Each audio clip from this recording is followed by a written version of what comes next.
Hello friends, my name's Aaron Ciotti. Everybody calls me Ciotti. That's one of the gigs I did a few months ago. That was super fun, actually, chasing that GTR around with a tinywhoop. Welcome to Whoop Wednesday. We're going to find the best motors for this Mob6 HDZero. We already know what they are, but we're still gonna play around.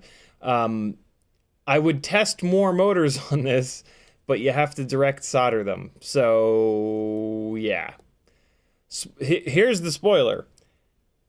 tinywhoop.com hex 0802 30,000 kV motors.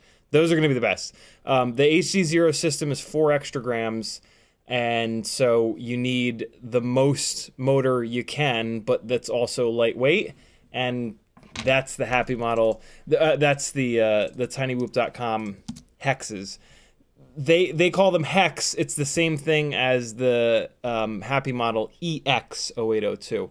I got a haircut, but it's our heater's broken. We went to turn the heater on the other day, and it's firing up the burner things, but then they shut off after 10 seconds, which means that the flame sensor is not working. And usually you can just clean it, but Our heater is from the 80s, and it's connected to the pilot light, and it's buried. So, yeah. Heater repair people are coming out on Friday to dig in and see what's going on. They have a feeling they're not going to be able to get the part that they need, and they're going to need to replace the whole thing, which is not the end of the world because it'll be covered under this home warranty thing that we got with the house. Hopefully it's all covered. I'm afraid that only a chunk of it is going to be covered, but whatever, we'll see.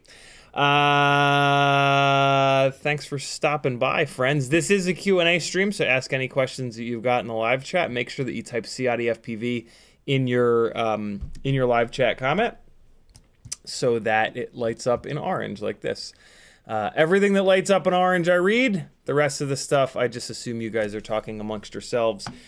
This is my full-time job. If you like these live streams and want to see them keep on going, head on over to CiottiFPV.com, and there's a whole bunch of stuff you can do. Patreon helps me out the most. For $3 whole a month, you can hop on board. You get a ton of benefits, technical articles I've written on PID tuning, filter tuning, how to troubleshoot stuff, which is...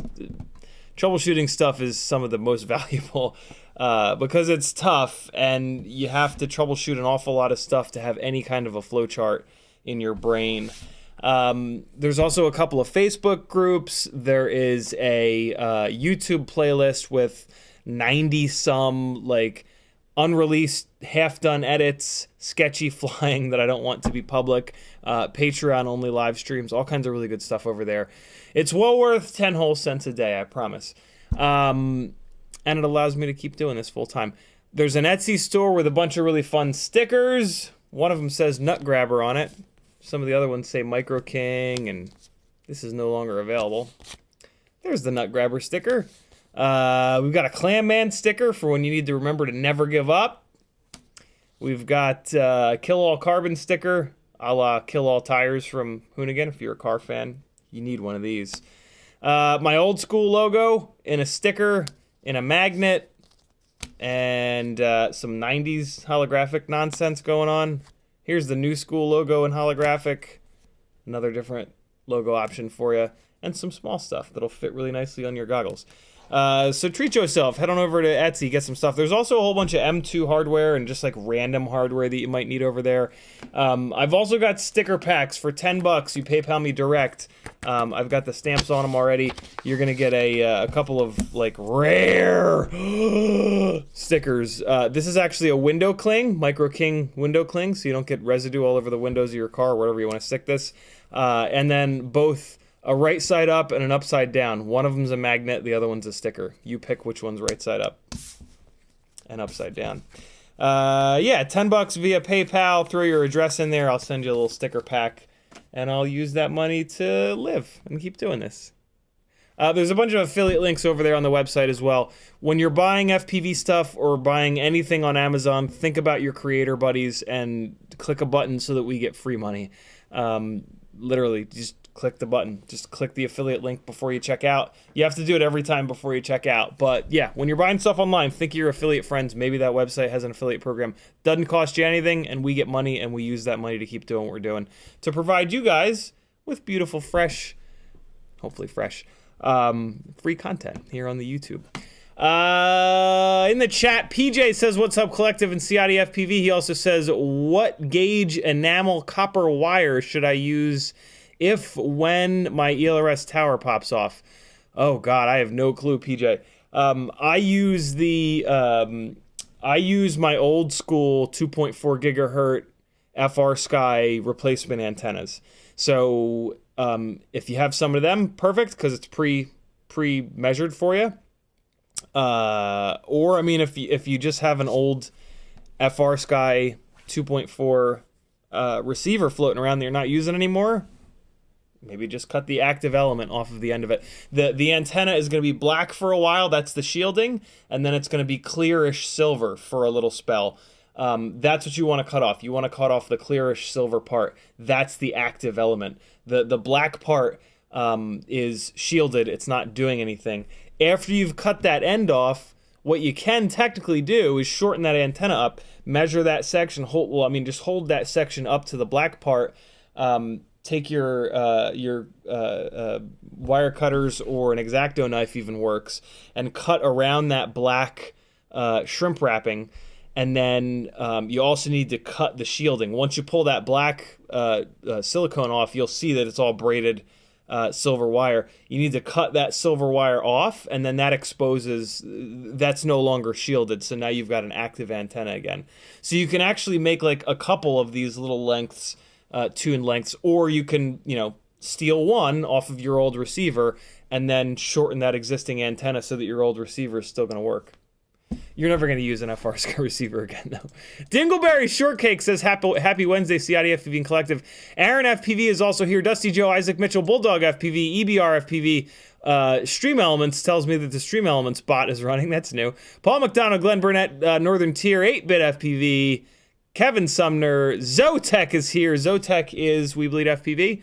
Another trucking FPV channel, Go-Kart Mozart, White Fox, what's up, homie? Alec Dvornik, Harbles FPV, Kevin Sumner again, C Bagsy, Ram Donko, Dingleberry Shortcake.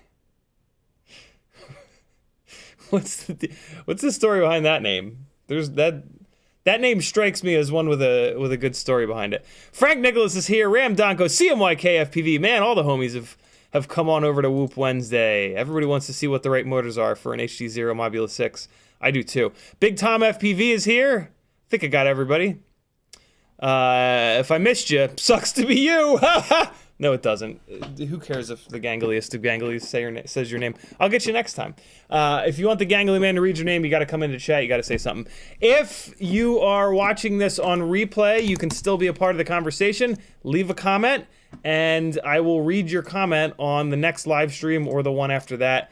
I'm having trouble remembering, but I do eventually remember, and then I go backwards in time and get to all the comments. So we're going to do that right now. On Micro Monday, finishing the TP3 Toothpick Vista again, Jay Drone says that tune at the end of the stream is sick. This is why I don't fly DJI F that S. I still haven't fixed it. I still have to swap out that bottom board to the other bottom board where the little plug header thing lives. That was the only comment on that live stream, and then we've got Sim Sunday, 2.5-inch rip squeak explosion, 7 comments. Holy crap! Sleepy CBR says, "LOL, I loved seeing you get upset when you had to fetch your quad. I don't stay as calm as you." Speaking of Sleepy CBR, this motherfucker, I was doing so good not cursing. I lasted 14 minutes. 5 of those minutes were the intro. Sleepy CBR PayPal'd $30, 10 for a sticker pack, which I think I forgot to send because I left his message unread because I wanted to call it out on the stream. So 10 of his 30 is for a sticker pack, which I'm going to get out to him. Although he didn't put his Sleepy CBR, I need your address. Send me a message somewhere with your address and remind me that I need to send you a sticker pack. But the rest of his little note in the 30 is, oh wait, no, one sticker pack is not for him. Sorry. He sent me $30 for 3 sticker packs, and he says use this cash to include 1 sticker pack in each of the 3 Patreon giveaways on the next giveaway, which is this coming Monday. So I have 3 of these sticker packs set aside for the 3 people that win this Monday. That's super cool of him. Thank you, Sleepy CBR. Chat, thank Sleepy CBR because you have a chance of winning one of these sticker packs because he's a generous son of a bitch. Thank you, dude. Very cool of you. There are still 3 sticker packs left, and then I'll change the stickers up. So yeah, if you want that combination of stickers, you got 3 more chances to get them, or hopefully maybe you'll win this coming Monday, and then you can get one for free. Not for free, on Sleepy CBR. All right, killing my email with fire. Dingleberry Shortcake says, Happy Wednesday, CiottiFPV and Collective. Go-Kart Mozart says, what's up? Another trucking FPV channel says, is it cold there? It's brutal. It's brutal here. It was colder here last night than it was up in New York. Yeah, it was like 31 degrees last night, and like I said, our heat is not working. It did kick me in the ass, though, to figure out how to get the living room and down here fireplaces working. They're gas fireplaces. And so, yeah, the fireplace is going down here. Doesn't do a whole hell of a lot, but it's something. They'll be here on Friday. And then they'll say, oh, you need these parts. See you in a month. Home warranties, like, they don't pay the contractors well. So you're, like, last on their list, which sucks, but, you know, it's, we got the home warranty thing for free, so we're going to use it as much of it as we possibly can. White Fox says hello. Northern Tier says, nice hat, snowed here today. Jesus, where's here, Northern Tier, that it snowed? Yikes. Kevin Sumner dropping the CiottiFPV.com link. Thank you, homie. Ramdonko with a star. PJ says, Zotac just put in an order for some 300 mAh batteries and Gore motors. Excited for winter whoop season. We bleed. Hell yeah. Love that. For the record, so you can get these folded cell BT 2.0 300 mAh batteries from a few different places now, 3 different places. The WeBLEED ones are definitely my favorites, though, for a crazy reason. The batteries are all the same, but, and this is a real reason, the sticker on the WeBLEED FPV batteries is one big long sticker that goes the entire length of the battery and it wraps around the bottom. Whereas the tinywhoop ones and the tattoo ones, there's one sticker on top and there's one sticker on bottom. Well, if you have a quad with like with a tight hole, is what I was about to say, with a tight battery holder, the tattoo and the tinywhoop ones, when you put them in there, it wants to like rip the stickers off. You could certainly just rip the stickers off, but what fun is that? The WeBLEED batteries with the one big long battery, they go right in there because there's no seam. They're all the same batteries. You might as well have the one that's easier to put in the hole.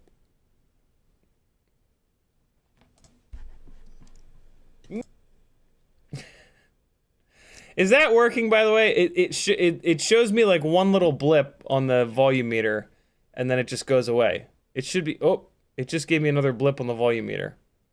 It should be me saying, no, no, no, no, no, no.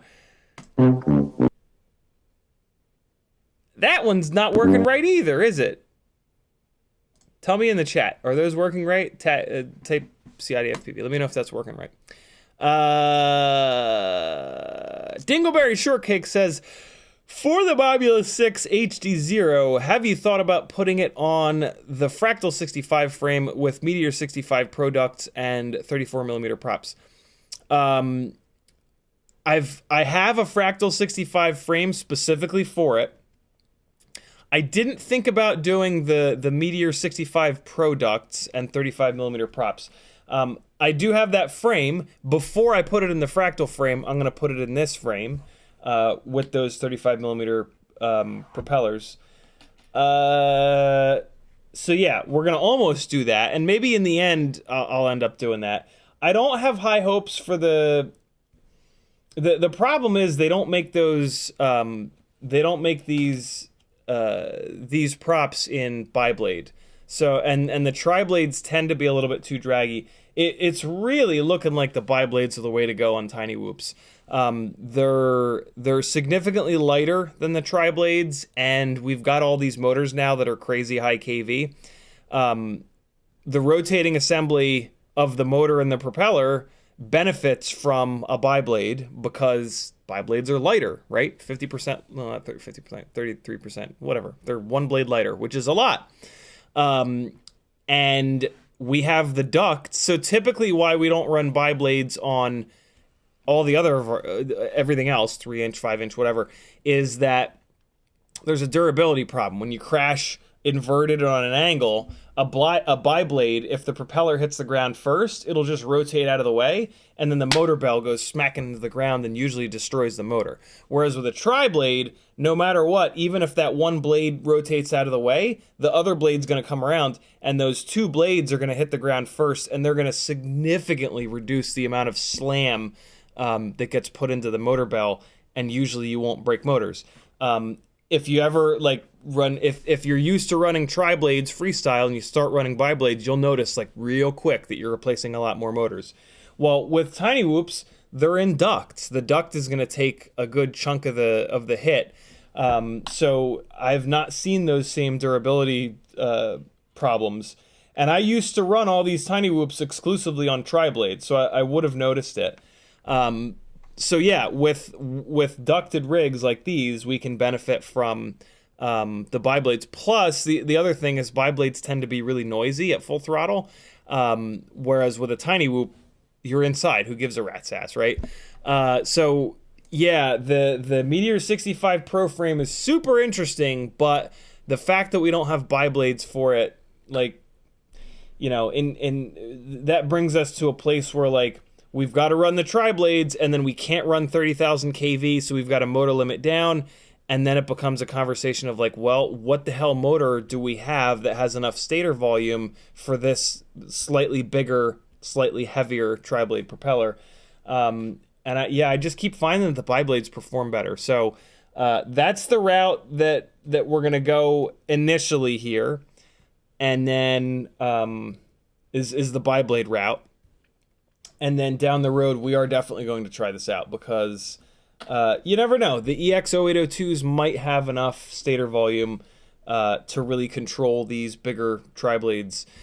And I weighed this Meteor65 Pro frame along with the propellers, and on my like not super precise but whatever scale, it was actually no different in weight to the regular Meteor65 frame. I have heard though that this frame is a lot less durable than the regular Meteor65 frame, and that would be a deal breaker, but we're at least going to give it a try and bounce it off the walls, and we'll see what happens. So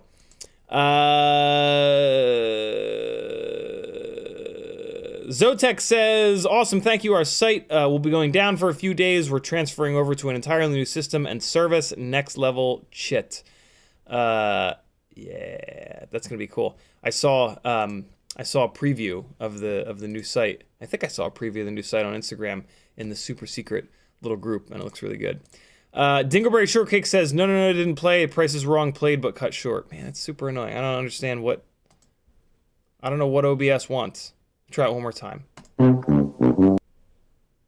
Yeah, see, it cuts it off. I can see it cut it. I can see it cut it off, and then it gets all glitched out. It's weird. Whatever. Kevin Sumner says neither are working right. Yeah, I thought so. PJ says, oh shit, tight holes. ICFPV says lovely 76 degrees in Denver. Oh my god, I would kill for that. Bulldog FPV says, prepping my whoop for indoor racing system. I run Crossfire only. I'm wanting to make a monopole antenna for the Crossfire. How do I make a 915 megahertz antenna? Damned if I know, Bulldog. Maybe take a look at like TrueRC's website. They have a whole section of 915 antennas, and see if they maybe have measurements for the active elements on there. That's the only thing I can think of. I mean, or just buy one of them. I know they have some pretty small. Here, check it out. They have some pretty small. Really? I've never been to TrueRC on this computer. How is that possible? So when you go into shop, you can go to 900 megahertz. And look, they've got transmitter, receiver, short range. Why do they only have one item in each? What? They should have more than this. I thought they had a bunch of like... Don't they have like that barred pole antenna? What's going on here? Here we go. Linear antennas, 900 megahertz. Here it is. Yeah, so I mean, there's a bunch in here. You can kind of take a look and see if you can see what you can learn. Or yeah, here's the barred poles. These are pretty light, but I mean, they're not like tinywhoop light. You basically just need to learn. You need to figure out what the length you need on the active element is, and maybe you can.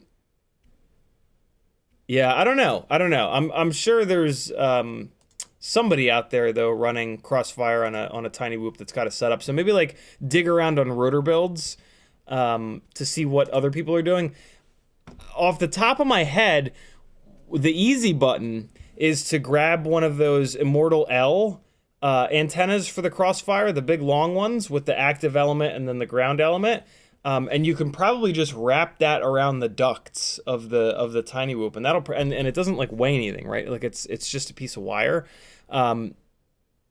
So yeah, or maybe what you could do is measure the length of the active element on that antenna. It's the included antenna. It's the cheapo included antenna when you get a Crossfire Nano. Maybe you can measure the length of the active element on that and do like what I was saying earlier, because there's a big long section of that antenna that's shielded. So maybe you can cut the end of that antenna off and then hold that up to the shielded portion, cut around it to remove the black silicone, cut the shielding, and then you'll have a shorter single element. I don't know how that would work without the ground element, though. I don't really know anything about that. But there's a couple of ideas for you. Hopefully that helps. But yeah, it doesn't really look like any of these antennas on TrueRC's website are going to be anywhere near light enough for you. Although, let's see what the barred pole weighs. Maybe it's just a PCB. Does Hugo have weights on? Oh yeah, 6.3 grams. Yeah, you don't want that. But yeah, there you go. Hopefully that helps. Right 9 says didn't hear no, and the womp womp cuts off early. Wait, hold on. Let me make sure I didn't miss anything. Ramducko says, is that the new FPV helmet? Yeah, we do need helmets. Hey, no, wait. Robert Davis says, you read now? WTF, LOL, what up, brah? What do you mean, Robert? I've always read. I learned to read when I was little. And I make it a point to read all the comments in here where I'm tagged. Kevin Sumner says, how do you keep yourself organized? Trello or something? I don't really have a great organizational system. The biggest struggle is keeping like the gear and whatnot organized so that I don't lose stuff. And that's just like stubbornness. It's not stubbornness. I mean, I have like separate boxes. Like I use all the old FPV crate boxes, and then I just write on the outside like RX, cams, VTX, FC, TPU, ducts, 5-inch frames, prop guards. What else? Motors. There's one box for 5-inch frames, another box for micro frames. And then on these shelves, like this big 4x4 cube IKEA shelving unit thing, this is like the on-deck circle for builds that are coming up. So each one of these squares has either a finished build or all the parts and pieces that I need for a build that's coming up next. So like, for example, right, I've got like, so this is like a completed, this is for completed rip squeaks in here. But then here, this is like my frame with a couple of sets of motors. This is a completed build. This is the QAV Cinna. And then over here, the very left one that you can't even see, I don't think, is the D-Quad Mini LRX. Down here, we've got AOS 3.5. Here, we've got Toothpick. So yeah, these shelving units have helped me out just a ton. There's another big row of them here.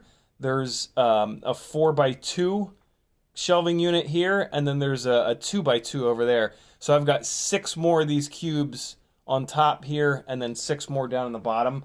And they're, you know, a couple of those have 4 or 5 of those squares are propellers, and those are just broken out by size: 2-inch, 2.5-inch, 3-inch T-mount, 3-inch M5 mount, 3.5-inch, 4-inch.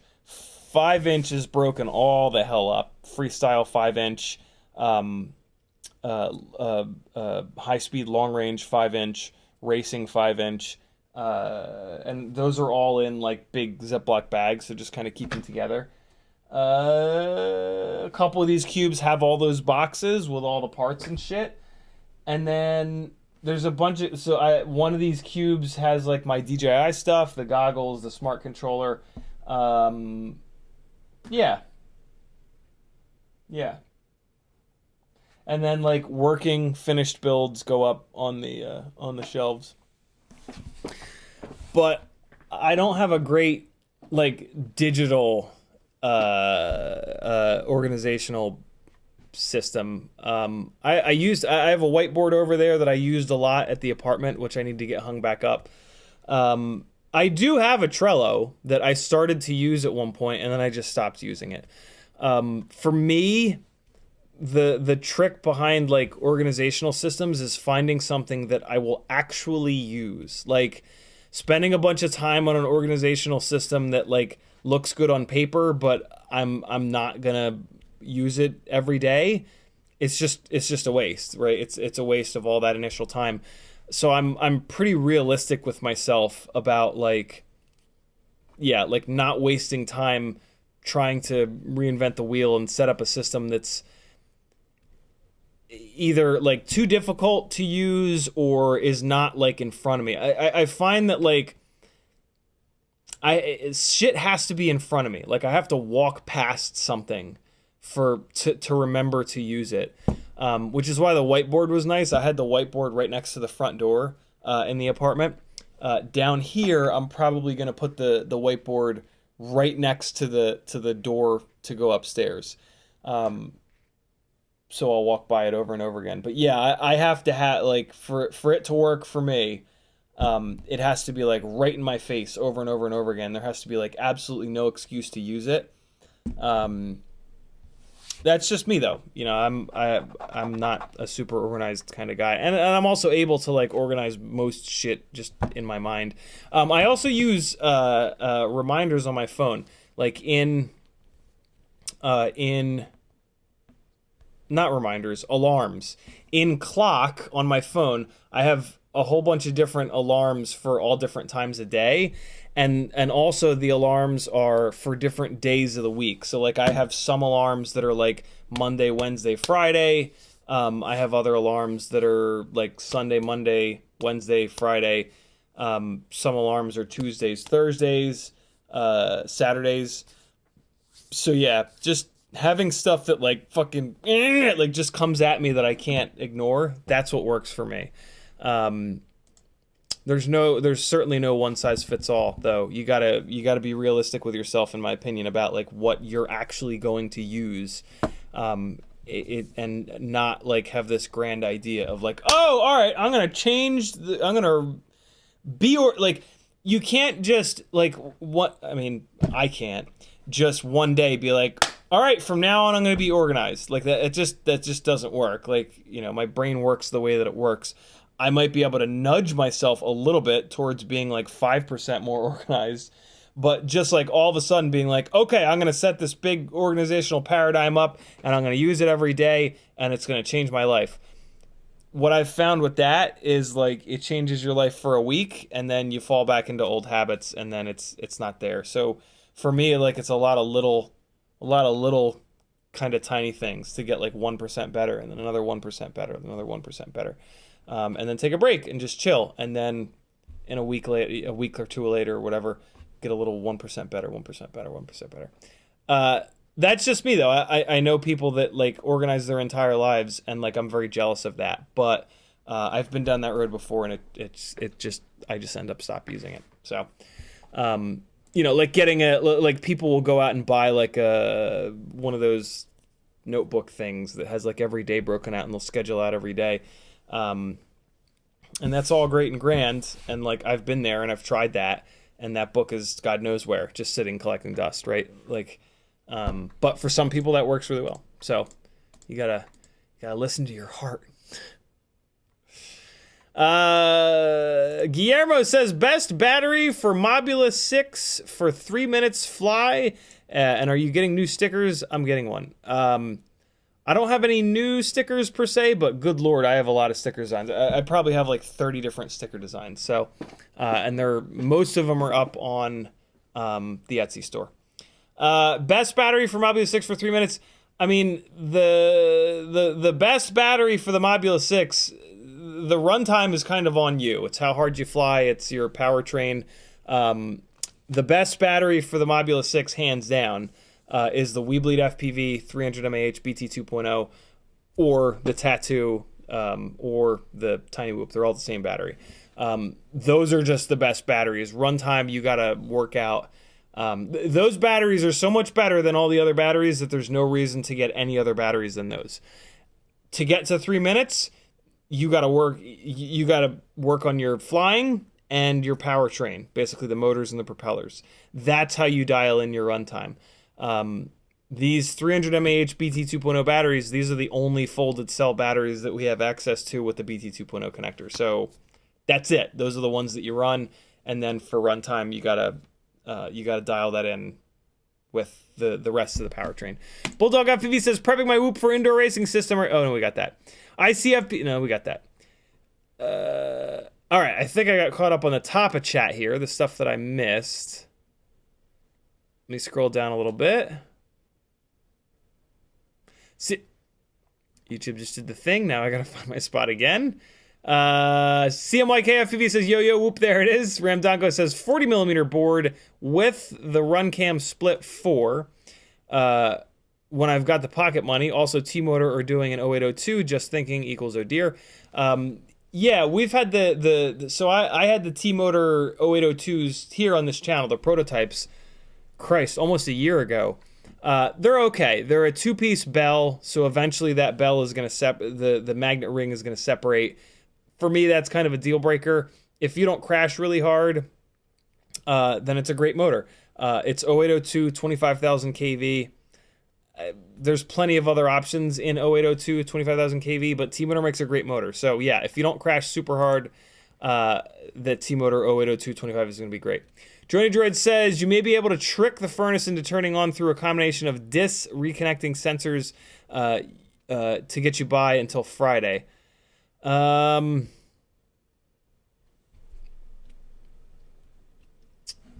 Interesting.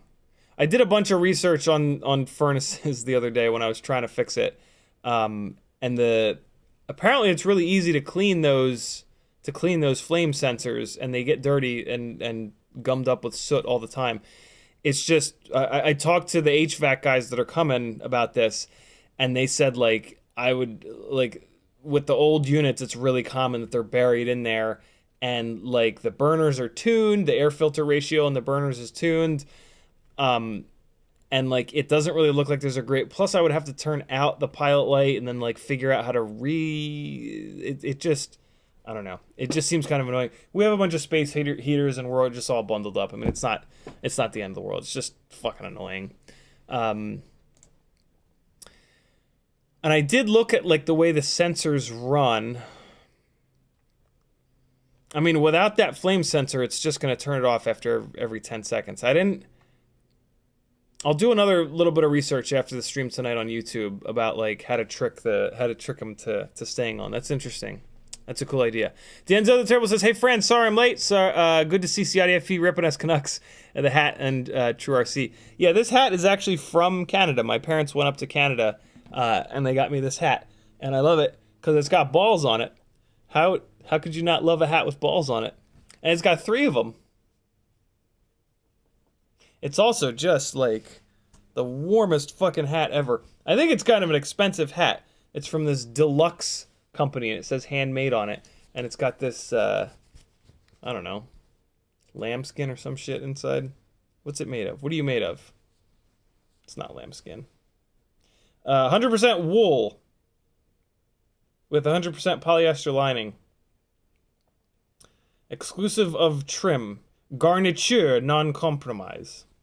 I don't know what that accent was I was just doing there. So a bunch of my hair in it. Oh, God. I hate wearing hats. Oh, God, it hurts my hair to wear hats. But I'm cold. Just wear it. I'll just wear it up like this. Wear it like that. I voted yesterday, which is really important here in Georgia, because there's a fucking lunatic running, and we got to make sure that we don't put any people that can't even think into political office again. So that was good. Got my hair cut and voted in Alpharetta. It took me an hour to get home. Good Lord. PJ says, could I direct solder a 2.4 gigahertz T antenna on, like those that come with the EP1? Probably. I don't see why not. Yeah. I can't think of a single reason why not. An antenna that's tuned for 2.4 or 900 or whatever, like, it's good to go. The tuning of the antenna is just the length of the active element. So yeah, that should absolutely work. No reason not to do that. It's a good idea. Brandon's Baked Bean says, I got these 0603 motors from Nick Burns. Have you used them? Stator volume of an 0603 is 28.27 and an 0802 is 25.13. I'm going to try a 40 millimeter prop build with them. So I actually talked to Jesse Perkins last week about the 0603s because he's got a bunch of them on his website as well. We went down the 0603 rabbit hole in FPV with tinywhoops when the little tiny brushless motors first came out, and they were not the right choice. I think my guess is, and Jesse like shadowed that. He's like, yeah, they're not what you want. They do have a lot of stator volume. I think what the problem is, though, is the ratio of height to width, right? 0603. So the height of the motor is only half of the width. And motors that are like that have cooling problems. This is why 1507s, we've moved away from 1507s for tinywhoops. This is why, yeah, like 1408s didn't really work out. All these really tall, not really wide motors, they run into cooling problems because the width of the motor puts more of the bell of the motor acts like a heat sink, and the wider it is, the more airflow it can absorb to cool down. So yeah, that would be my guess as to why the 0603s are not great. I'm super excited that you have those though, Brandon, because not many people like, I know Jesse has tried them in depth. So like when he says to me that, you know, like X, Y, or Z motor is not the one, he's just always right because he's done more testing than anybody. Yeah, I've been interested in 0603s forever, but the fact that like nobody runs them, I was like, well, I'm not going to waste my money. I'm super excited to hear what you think about them, and I hope I'm not turning you off to running them because I selfishly want to know what they're all about. But yeah, that's my guess. My guess is that they're going to get too hot, and then they're going to saturate, and you're going to lose power, and that's also going to kill efficiency. That's my guess as to why 0603s haven't worked out. But maybe they're great, and just nobody knows. Kevin Sumner says, if you think you might want to give Trello another go, set it as your homepage in your web browser. That's a good idea. I use Trello a couple of times a week for Joshua and my's weekly FPV know-it-all calls to work on the website. So like I'm always on Trello. I don't know if I necessarily have enough. Maybe that I might not use it because I just don't have enough that I need to organize. Like I don't really find myself forgetting stuff. You know what I mean? Like my panic when I think about like getting more organized, it's when I'm like out of control and I've forgotten a couple of things in a row. I don't really have that. Like I don't really have that moment of like, oh, I need to be more organized. Like whatever the hell I'm doing seems to be working okay. And I'm also very careful of like, so as a project manager in the corporate world for 20 years, I would get really frustrated working for companies that had such convoluted organizational systems that a good chunk of my day was just using the organizational system rather than getting work done, right? So I'm pretty sensitive to that, right? Like any little organizational system that I have, it's got to be quick. Like I don't want to waste time on that when especially, you know, currently when I'm in a situation where like I just can't find the time to do a lot of stuff. So yeah, that's something that I'm like ultra sensitive to, is like making sure that whatever system I have in place is like quick and fast and like as lightweight as possible, so to speak. Trello is great though, man. Trello works amazingly well for these calls that we have every week. I just had that call. That call is Wednesdays at 2:00, so I just had that call today. And yeah, like for there's 4 of us, and for the 4 of us, my God, like we wouldn't be able to do what we do without Trello. For an individual, Trello still definitely works, but in my opinion, the magic of Trello is the collaborative side of it, where you can have 50 or 100 people in there, and you can move cards from each other's stacks, and it's just really slick.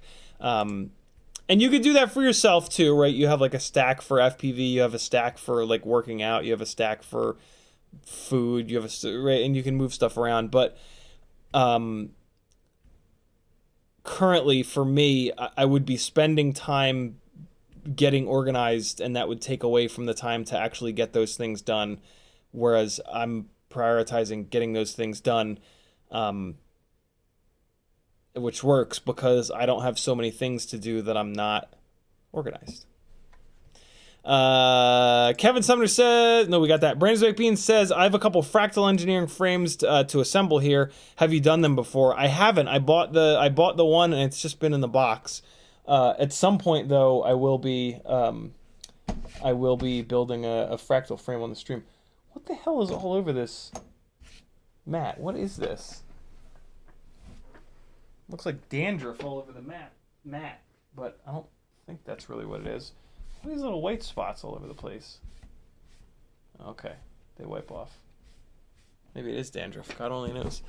This hat's probably filled with lice. I don't know. Ramdoggo says, good method of procedure. Sometimes I just starting putting stuff at the front door to leave with. Yeah, I've always had that. I in my life, I've always had a shelf by the front door, and like anything that I need to bring with me, I will put on that shelf, so that as I'm walking out the door, it's also where my keys and wallet live. So it's like keys, wallet, whatever needs to go out. So like mail, shit like that, I'll load it up all by the front door. Kevin Sumner says, hard agree. Task organization has got to be simpler than what I'm doing now for me to stick with it. Yeah, it's hard, man. It, like getting and staying organized is like a lifelong battle, in my opinion, and experience. Dingleberry Shortcake says, I personally use Google Assistant to set reminders and update my grocery list. Otherwise, I will forget. That reminds me. Siri is actually really good. If you have an iPhone, you're probably not using Siri, and I wasn't either. Patrick actually started using Siri at one point, and pretty quickly I was like, man, that's handy. Yeah, start using Siri. Talk to your phone, when nobody's looking, because you feel like an idiot when there's other people around. But yeah, you can just be like, you can say those 2 words. I'm not going to do it because the phone will start. But you could say those 2 words and then leave a note about so-and-so, and it'll write the note and whatnot. Super slick. We've got all this technology that we don't use. It's just finding the pieces of tech that are easy to use and quick. Dread. Oh, also, actually, I'm thinking of all the ways. I guess I do have a bunch of things that I do. Again, if you're on the iPhone, the Notes application on here is fucking gold. And the really cool thing that I realized recently with the Notes application is you can have collaborative notes in here. So Maggie and I have a couple of notes between the 2 of us, and then we have a shopping list note that everybody in this house is on. So anybody can go into the shopping list notes and write apple juice or whatever, and it updates all of ours. So yeah, the Notes app on the iPhone is pretty awesome. And yeah, it's just, again, it's quick, it's simple, it's easy, it's there. You just have to remember to use it. But that's what Siri will drive to. If you tell her to leave a note, she'll put it, I think so. I think it's, because you can tell her to set an alarm, and they'll do it in the clock, And then, yeah, I think if you tell it to leave a note, it'll start a brand new note, and then you can just dictate, and and it's just there, and it's ready to go. Just make sure you put that notes application on your very first screen, or otherwise you'll never see it or use it. Draining Druid says, if you're really in a tough spot, you could operate it manually. What? The furnace? How would that work? Blizzard FPV, thank you for the $1.45. I'm going to read your comment in a second. Danzel the Terrible says, get Brandon's Baked Beans to tune your furnace pids. Ramdanko says, the T-Motor 0802 are blue. That could be the deciding factor. It's true. It's true. There's a bunch of 0802 25,000 kV motors. They're all good if your color scheme is blue. I've said for a long time that, like, for the most part, you can kind of buy the motors that you like the look of. And I mean, it's almost true with a lot of our stuff. Like, there's almost always enough different versions of stuff that's good enough quality that it's like, ooh, that one's red, mine, and you're good to go. Denzel the Terrible says, be careful, don't mess with your furnace. If you don't know about them, call a professional, keep your family safe.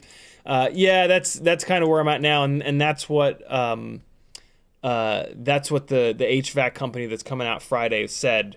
It's funny, I said that to them. I was like, you know, the flame sensor is kind of buried, and I don't want to fuck anything up. And they're like, yeah, that's a good idea. Like, you could pull stuff apart that we don't know how to put back together because your furnace is so old. Or you could damage something while you're in there, and it could be more expensive. I'm like, yeah, we'll just tough it out for a couple of days. So, and it already does smell a little bit like gas in there. So I'm just like, nope, get me the fuck out of here, yo. Shut the door, turn the goddamn lights off. Yeah, I'm hoping that I'm kind of hoping that they replace the whole thing. I don't know. I'm worried that the home warranty thing has like $1,000 cap. But even if they do have $1,000 cap, it would be nice to get a brand new furnace up in this bitch because ours is very old. And so it's going to let go at some point, and if it lets go out of the warranty, then we're going to have to spend at least $1,000 more, but maybe they'll cover the whole thing. Who knows? Brains McBean says, yeah, but I'm black box tuning them, so I'll make sure they have very little heat for me. Nice. For me, the 0603 motors, I'm going to see if they can spin a bigger prop. Yeah, they very well might be able to with that extra stator volume. That'd be really cool. Ramdonko says 0401.3 equals CX10 size. What's that mean? Mecha Micro, 16mm props. Question being, can there be a whole size smaller from 65X? I doubt it. I doubt if we'll see any smaller than 65 motor to motor. I really do. Because the motors have bottomed out. The manufacturer, this is another thing that Jesse and I talked about. The motor manufacturers won't do motors any smaller. The 0702s are as small as they'll go. The 0603s are as small as they'll go. They just, Jesse keeps asking them for smaller sizes, and they just keep saying no. He also told me that 2 years ago he was asking them the same thing, and they said that 0702s were impossible, and now we've got them. So, yeah, his plan is just to keep asking them. Ramdanko says, also on a floppy PCB. What the hell does that mean? Denzo the Terrible says, Trello is great for collaborations. Man, is it ever. Blizzard FPV with a 555 Canadian super chat. He says, nice toque? Toge? Toge? Toque? Nice toque, eh? Is that a Canadian thing? Is toque hat? Blizzard FPV also with a $2 super chat. He says, hey Bixby. Are these Canadian jokes? Are you guys making fun of me? PJ says, CiottiFPV and Collective, anyone use the Crux 3 canopy on Whoops? Would work well with the Ant Nano, but think the Mobula 6 one will work too. Has 4 mount holes versus 3. Sorry for the load of questions. The canopies are limited. The Crux 3 canopy has the biggest lens hole. So the Crux 3 canopy is typically the one that you want. The Mobula 6 canopy here has a tiny little lens opening. So you can only really use this canopy with the Runcam Nano 3. This HDZero canopy, same kind of deal. It only has a tiny little camera hole. And of course you can just go in there with a soldering iron and melt it open, but then it looks like hell and it's not as strong and yada, yada, yada. The Crux 3 canopy is a really good one. It's actually the canopy of choice that I'm putting into the toothpick section of FPV Know-It-All, Joshua's website, mainly because it has the biggest camera hole opening in the front, so it's got the most flexibility for mounting different cameras in it that have different lenses with different, different sizing on the front of the lens. So the Crux 3 canopy is a really good one. And it's the same color as the darker frame, so it looks pretty cool. Danzo the Terrible says, do you leave sweet nothings for Maggie on your shared note? I don't. We do that via text, typically. And or in I write things in the shower that only shows up when it gets all foggy in there. Michael D says you could transfer the Mob6 HDZero to the Fractal 65 frame with Meteor65 Pro ducts, 35mm props. Yeah, that's the plan. Somebody was talking about that earlier. That's going to be the last thing that I do, though, because it would require me to cut this frame up. So yeah, after we screw around tonight to figure out what motors are the right ones, then probably next Wednesday, we'll take it out of that frame. We'll put it into this frame with the bigger prop, see how that is. Then we'll put it into the Fractal frame, see how it is there. And then lastly, maybe if I put it into this frame and these heavier tri-blade propellers are too much for the 0802s, I won't even bother. But if it performs okay in this frame, I'll probably cut. Well, it depends. If I put it into the Fractal frame and I like it, then I'll be willing to sacrifice this frame. If I put it into the Fractal and I don't like it, then I'm not gonna ruin this. Although it's fucking $3, so I mean I'll probably end up doing it anyway. But yeah, somebody earlier in the stream mentioned exactly that, Michael D. Brains McPean says, build the Fractal frame, dude. Not yet. Soon. Not yet. I still don't. I've had a rough experience with tinywhoops that have carbon fiber guards, putting the too much energy into the motor shafts and breaking the motor shaft. So I don't see how that's going to be any different on the Fractal frames, which is why it's going to be like the last thing I do, because I want to get this thing dialed in before I start breaking motors. I'm going to be really pissed if I break some of these really rare motors too. So that's why I'm also kind of waiting until the end of this. But yeah, with how often and how hard I crash, the carbon fiber frame thing doesn't make much sense to me with these little tiny 1mm motor shaft. But we'll see. We'll see. Drainage Droid says, learn sequence of operations, then power things accordingly. Heat chamber to temp, power fan comes on, cut flame, run fan until chamber cools, repeat as necessary. Yeah, I learned the sequence of, that's what I learned on YouTube, basically, is the sequence of operations, and that was how I figured out that it's the flame sensor. I guess it's the 5th step. I get to the 5th step of the sequence of operations, but it doesn't get to the 6th step. I don't know how I would get it to the 6th step without tricking that flame sensor. And unfortunately, it's so buried in there that like getting to it is going to be a nightmare. So yeah, I don't know. Danzo the Terrible says, pronounced toque. Ah, toque. What's that? Is that a hat? That's this hat. This is a toque hat, eh? Ah, I said A. I didn't do that on purpose. Kevin Sumner says, yes, toque is Canadian for we cheeseburgerians, I like that one, called beanie. Ah, okay, so a toque is a beanie. Now I know. PJ says, thanks for the input. Can't wait to throw some Crux 3s on my 65mm Ciotti build. Nice. And I'm caught up. Look at me go. All right, now we can, the torture can now begin of desoldering, direct soldering these motors. And wait, hold on, actually, but first, work.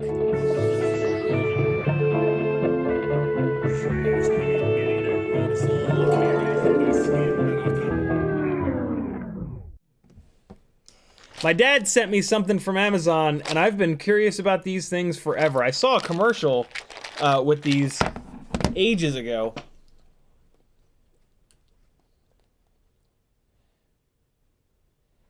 Ah! And I thought they looked really cool, and they seemed to be kind of like the best way to solder. There's never a super slick way to solder wire to wire, and these strike me as like arguably one of the best ways to do that. And they're stupidly simple, which is great fun. Like, it's nice that we can solder and whatnot, but like having something, like not having to solder something is always awesome. So these are TICONN, TICONN. I don't know if that's the company that makes these, or if these are knockoffs, or if there even are knockoffs, but these are solder sleeve connector kits. And this is just the coolest thing ever. The little picture here shows you exactly what they are. Step 1 and step 2. It's just that simple. That tells you everything you need to know. You guys have probably seen these already by now. So yeah, you just do them with a heat gun, and you just go wire to wire. And like so the way that my dad actually taught me to do wire to wire is you expose a bunch of the strands of the wire, and then you cross them like this, and then you hook them back like that. And then you solder the whole, you forget to put your shrimp wrap on, and then you get to do it a second time. But you get your shrimp wrap on there. And what's the reason behind doing them like this is that solder does not have good physical properties. Like, it's not strong, but it has good conductive properties. So by doing the wires like this, the wires themselves are taking care of the physical properties, and then the solder is taking care of the conductive properties. But then you've got a big booger in the wire, right? You've got like this big lump in the wire. These things I always thought were a really cool solution, so that you don't have that big booger in the wire. And it's also nice that you can just do it with a heat gun, or you can even do these with a lighter or a little torch. So yeah, this is super awesome. The sizes don't go down quite low enough for us to use on 30 gauge. The smallest ones in here are for 26 to 24 gauge. So there's 4 sizes in this box. 26 to 24, 22 to 18. 22 to 18 could be useful for battery leads, but these things are a little long for that. And then there's a size for 16 to 14 gauge, and then there's a size for 12 to 10 gauge. These are also waterproof. They have a little gasket in there. The gasket is what is colored: blue, yellow, white, red. Yeah, I can't wait to use one of these. I don't know how or if I'm ever gonna use these on a quad, because these are a little long. But around the house, these are gonna be really nice. I can already tell that, like, around the house, these are going to be awesome. What the hell is the latch situation on this box? It looks like a living hinge, but yeah, it is a living hinge. Okay, it's just really tight. So yeah, this is very, very cool. These are really slick. Man, I saw these forever ago, and I was like, that looks really cool. Yeah, it's just got like a little ring of solder in the middle, and then the colored bits are like a rubber gasket, and then the whole thing is shrimp wrap, so it just shrinks down and away you go. Let's waste one of them. I'll waste one of the big ones so that we can see what it does, because you can like watch it melt, and who doesn't want to watch something melt? Jesus, this case. There we go. Got it. This is going to go on the workbench. This is going to be an excellent little workbench item. So this is one of the big ones, and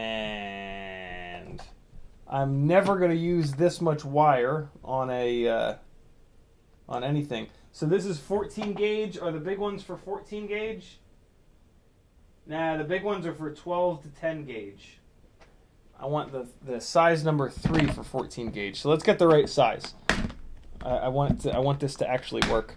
And I want to yank on this really hard. Oh wait, no, this is the right size. Blue is the right size. Yeah. Blue is the right size for 14 gauge. Cool. Jesus Christ with this box. Ah, there we go. Got it. All right, so I'm just gonna cut a little bit of it off here. All right. Wait. I'm being ultra lazy. I'm not even willing to strip this wire, so I'm gonna cut them both. So, where'd it go? There it is. So yeah, you just take it and you just put, oh Christ, I didn't get enough of it. You just center them like that, and then you just get it hot, and it does its thing. This would be a lot easier if I cut off a little bit more wire, but this should still work. So let's try it with a lighter first. Pretty sure you can do this with a lighter. Who doesn't have a lighter? Yo, these would be brilliant for like in the car. Oh God, these are such a good in the car, in the trunk kind of emergency use setup. Oh my God, yeah, for real. That is, that's the deal. So let's see. Yeah, there it goes. Well, there goes the shrimp wrap. Let's see if the solder will go from a lighter. Looks like it is. Looks like it might be. Maybe not. Hello, Felix. I don't know if the solder is melting. I have a funny feeling it might not be. Let's hit it with the torch. You can get these little torches for like $1 from gas stations. Ooh, this wire is also heating up a little bit. Let me just choke down it a little bit. All right, so here, let's hit it with the torch. See if we can get that solder to melt.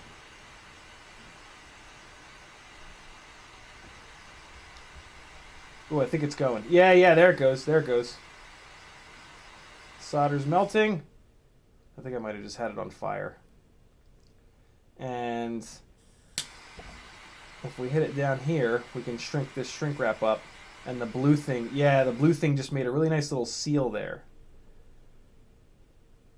All right. And let's just give this a little bit to cool down, and then we'll pull on it, and we'll see how strong it is or isn't. All right, so let's just let that hang out there for a second. What's going on here, chat? Kevin Sumner says, now you're not caught up.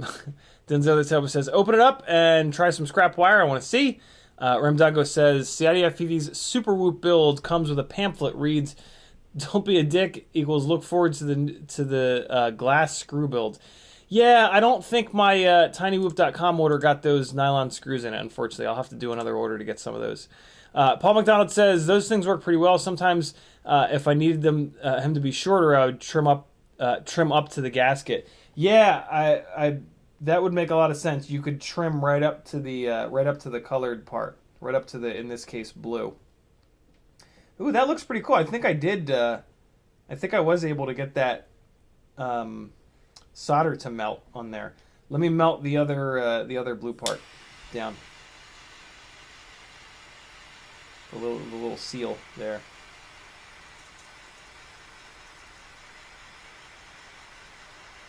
I'm just hitting the center again. I want to make sure that solder went.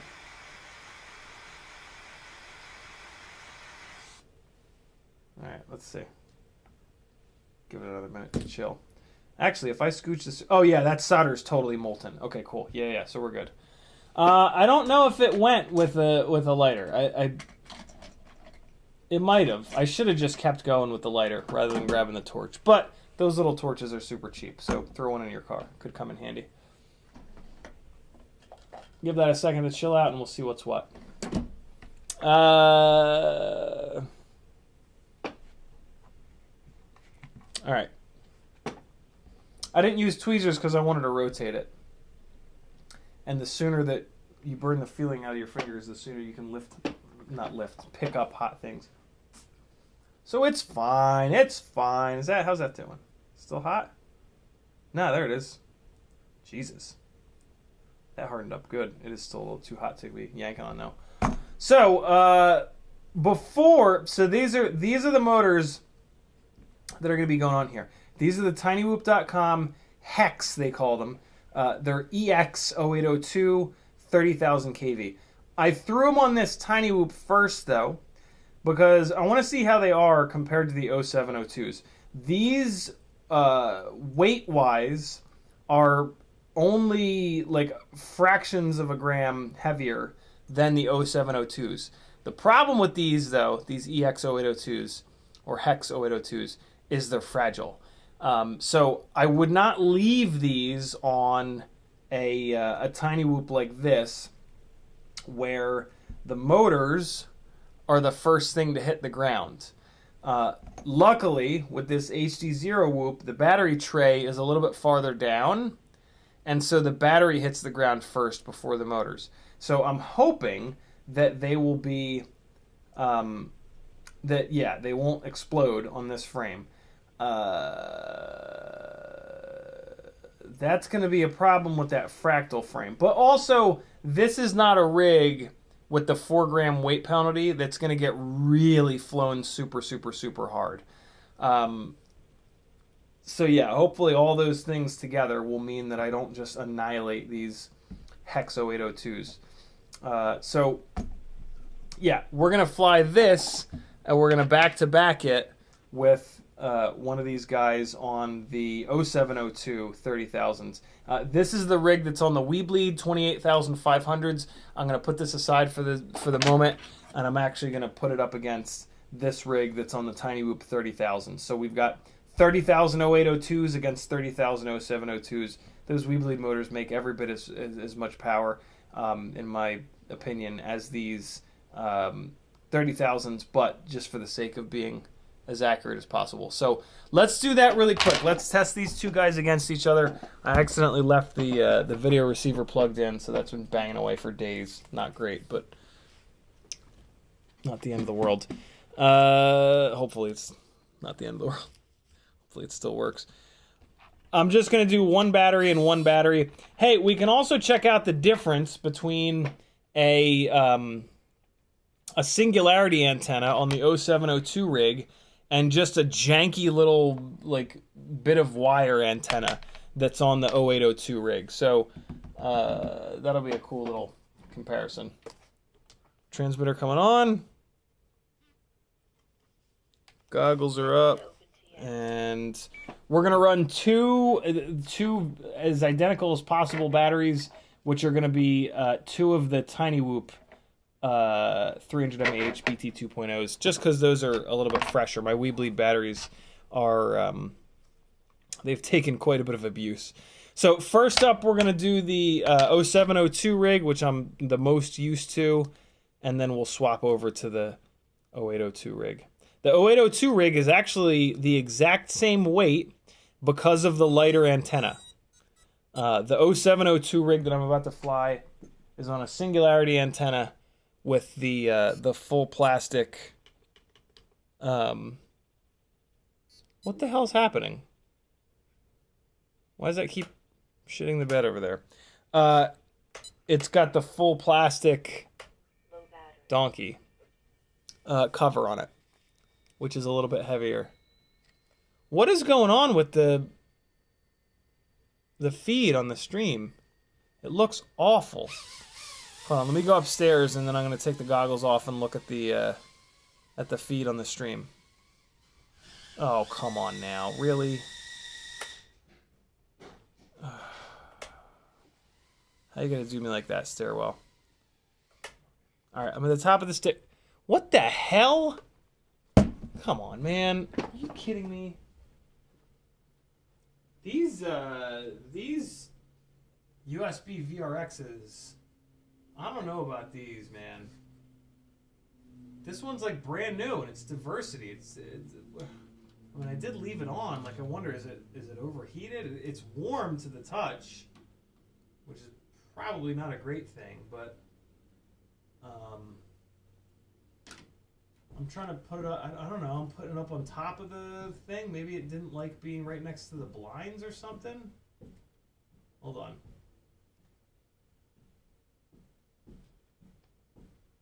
Man, I don't know. Let's try this.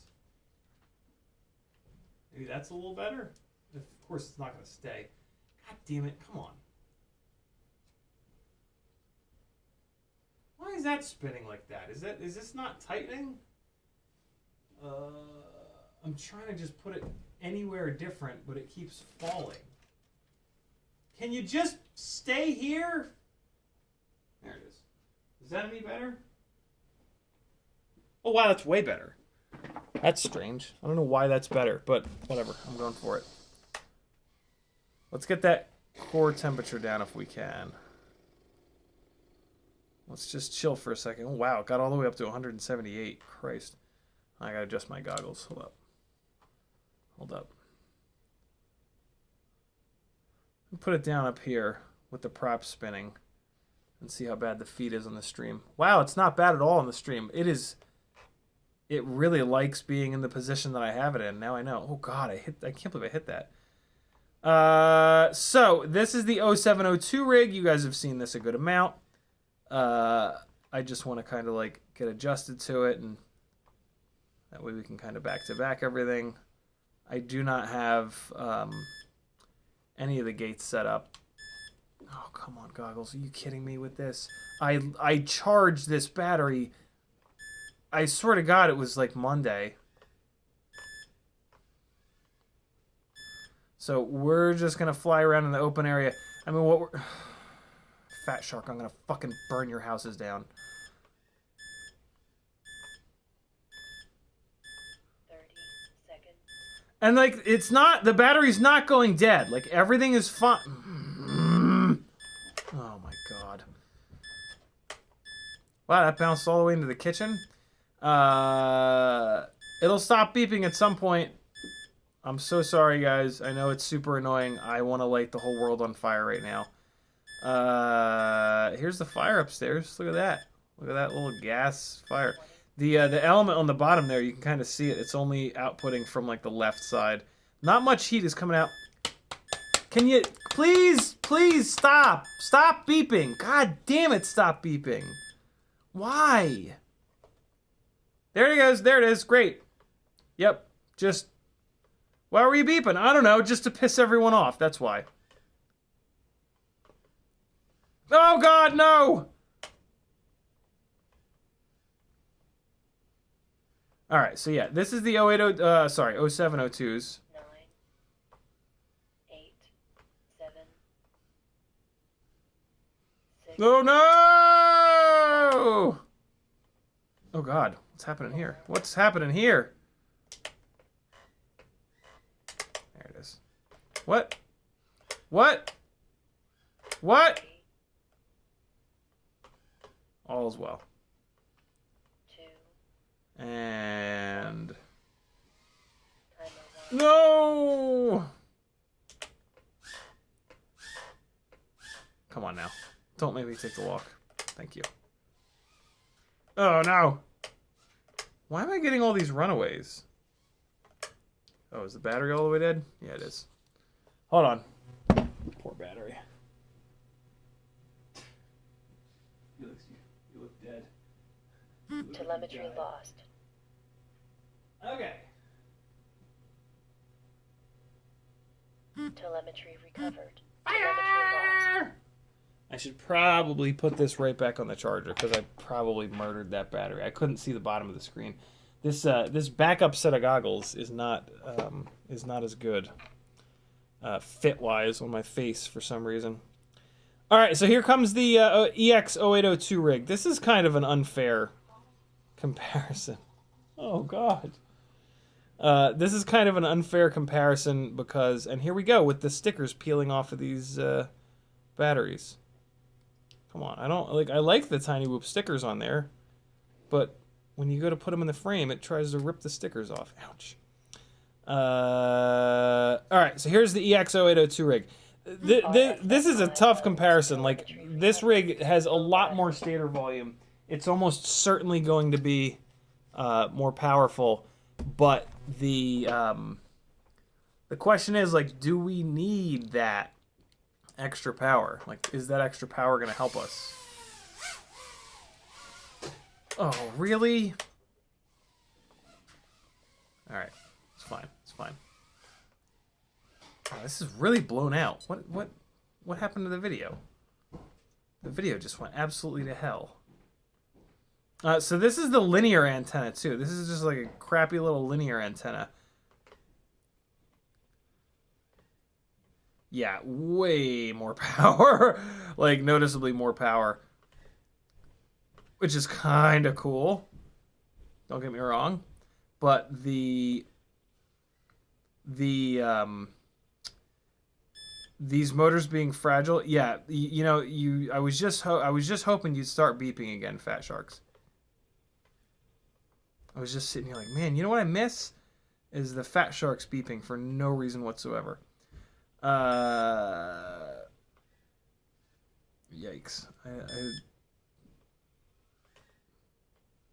Oh, yeah. This is fun. Don't get me wrong. This is very fun, but the fragility thing is a problem. And these are also going to mangle this battery more than likely. So we should get quite a bit less runtime from this setup. Oh, man, is that fun, though. Tiny whoops with power. Man, it's so disorienting snapping it upside down like that. Because the ceiling, this wood-paneled ceiling really starts to look like a floor. Look at how good this thing flies, though. Like, look at it just hold its position and... Oh, I knew the railing was there. I don't know why I just did that. And, man, it just rolled something awful for me. Ah!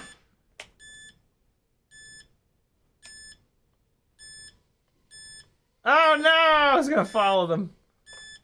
Oh, geez. So that was uncommanded. It just dropped an arm. That was a little weird. Is the battery dead? No. Still got a little juice left. That was strange. That was very weird. Oh, no! That was me. I hit the plant. Where the hell am I?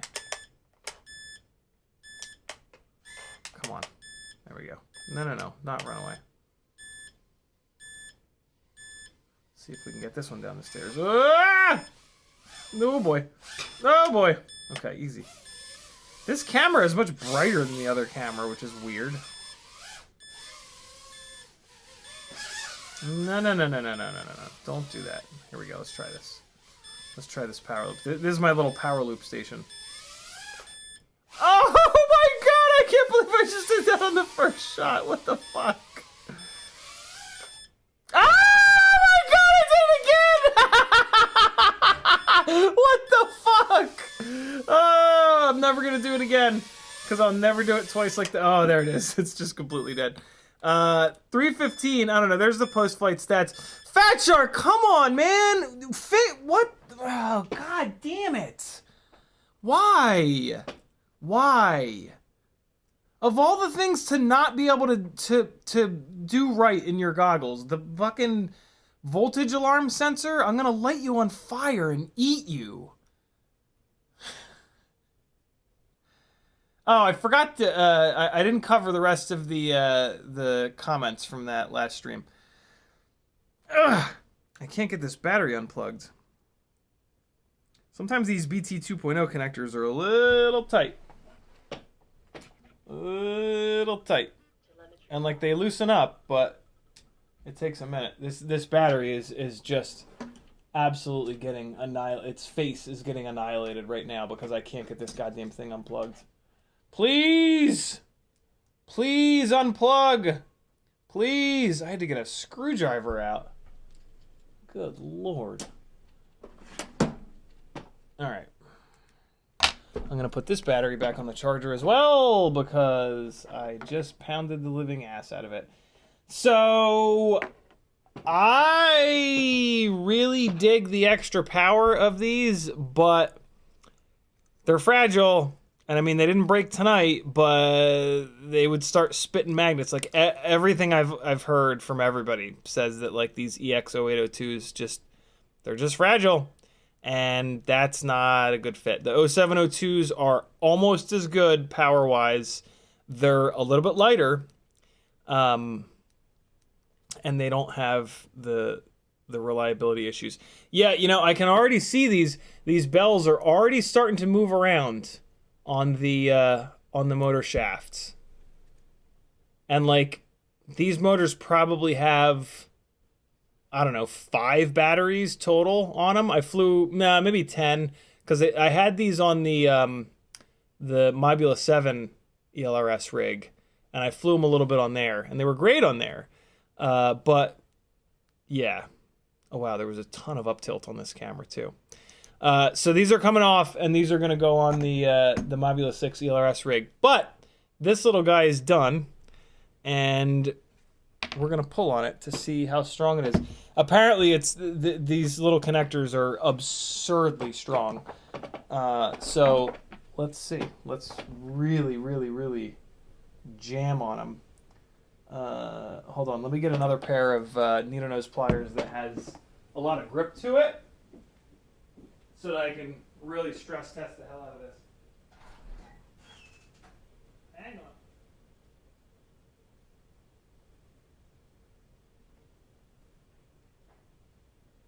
Oh yeah. Oh yeah, here we go. This will be interesting.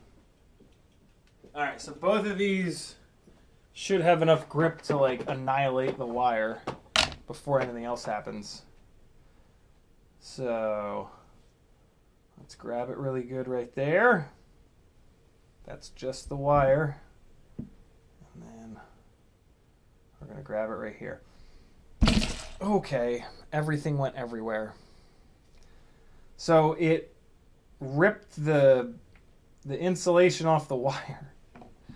God damn it. I just shot stuff all over my desk. Christ. Yeah, that's... So it did start to do something. It started to, you know, like when shrink wrap seals up, it changes colors a little bit. So it did start to pull just the tiniest little bit of the wire out here. Let me do it. Let me do it up here. Let me do it sideways like this. I can already tell you it's unbelievably strong. Yeah, I'm not going to be able to separate this. I'm not going to be strong enough to do this. I'll give it one more shot. I'm going to pull towards my face. Wow, yeah, it ripped more of the insulation. Let me try to grab the wires. Maybe grabbing the individual strands of wires will be a little bit stronger. This is incredibly strong. I can already tell. Nah, man, this is infinitely strong. Jesus. Let me show you. The only thing I was able to do was get a little bit of the insulation to kind of begin to let go. So when the shrimp wrap shrinks up, it changes from a more clear, and it picks up the color of the wire below it. Logitech, make sure you don't focus ever so that I absolutely lose my mind and just jump off the fucking roof. It changes color there. Look at and see it on the black. No, you can't see it because see how it's a little bit. Jesus, come on. You just fucking focused, you piece of shit. Please. Well, I don't know. I give up. They're really strong. They're really, really, really strong. I can tell. God damn it. We're going to make a webcam and sell it for $100. And instead, in the box, we're just going to put an actual baked potato. And it's going to perform better than the webcam that we were going to put in there. All of a sudden, my entire desktop is going away. What? There was just a third screw over here. Where did it? It was there 1 second ago. How is this possible? How did it get knocked onto the floor? All right. Yeah, I'm impressed by these things. This is that is absurd how strong that is. It's got a little bit of flexibility to it. It's pretty rigid, admittedly, but it's a thin wire still, right? Like it's not this big booger in the wire. So like if you have to pull this wire through somewhere, you're good. It doesn't make it much thicker. And my God, that's so easy to do it. That's so easy to put this on. Ooh, let's cut through it. Let's cut through the center part to see what the solder is up to. Woo. Oh yeah, that solder melted for sure. Yeah. Cool. Yeah, you can tell it's just one big solid chunk in there now. It's not going to focus, but you just take my word for it. It's just one big chunk of solder and wire on the inside of this thing.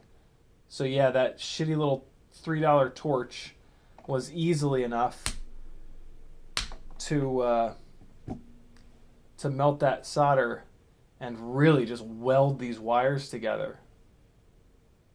Damn, yo. That's legit. That makes a hell of a connection there. Cool. The little infomercial or whatever commercial that I saw for this, like it made it seem like, yeah, this is the jam. Like they showed it off in a way where you're like, yeah, that's legit. Look at that, man. That's cool. Damn. I like it. And again, it's waterproof. The little colored gasket things make it waterproof in there. Very cool. Thank you, Dad. What an awesome little thing to have kicking around. If I ever have to do like long wire runs where I have to solder wire to wire, I'll be using those for sure. That'll be really, really nice. All right, so we back to back. Hey, was there? I'm assuming there was a huge difference in signal strength between the shitty little wire antenna and the Singularity. I'm assuming you guys saw that. Let me get caught up on chat here, and then we will start to desolder and ruin a perfectly good set of Hex 0802 motors by cutting the connectors off of them.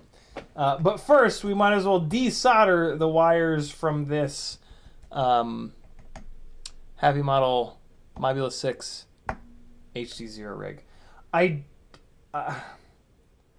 think I might be able to just get the tip of the soldering iron in there without taking this whole thing apart. Let's try it, because like, yeah, then I don't have to take all the, well, I have to take the motors off anyway. Nah, let's take it apart. We're gonna take it all the way apart, because it's just 4 screws. Oh, sorry, little buddy. Thank you for the reminder. All right. Yo, I can't wait until tonight. Maggie made some chili yesterday and some cornbread, and I'm gonna eat the shit out of it. I've been just dying to eat some more chili. I had some last night. It did a number on my stomach, but I don't care. It's worth it. Alex Vornik says, product reviews. How do you rate it? So I rate these little things 8 out of 10. They could have only been better if magically they were more flexible, but I don't know how they would possibly do that. Brains Bean says, I had to break 2 tiny capacitors off a JHE MCU AIO today to get the integrated ELRS to bind. What is that about? That's weird. Brains Beans also says, also same AIO, I had the battery die on me while flashing Blue Jay. Somehow I didn't break it. Oh, that's scary. Hey, my dad's in the chat. He says, I put the USB cables in the mail today. Yeah, hey, my dad, he likes the beeping. God, that makes one of us. My dad has, he's been using a 50-foot USB extension cord on his sim rig. He has a very, very similar, almost identical sim rig setup to me, other than the chair.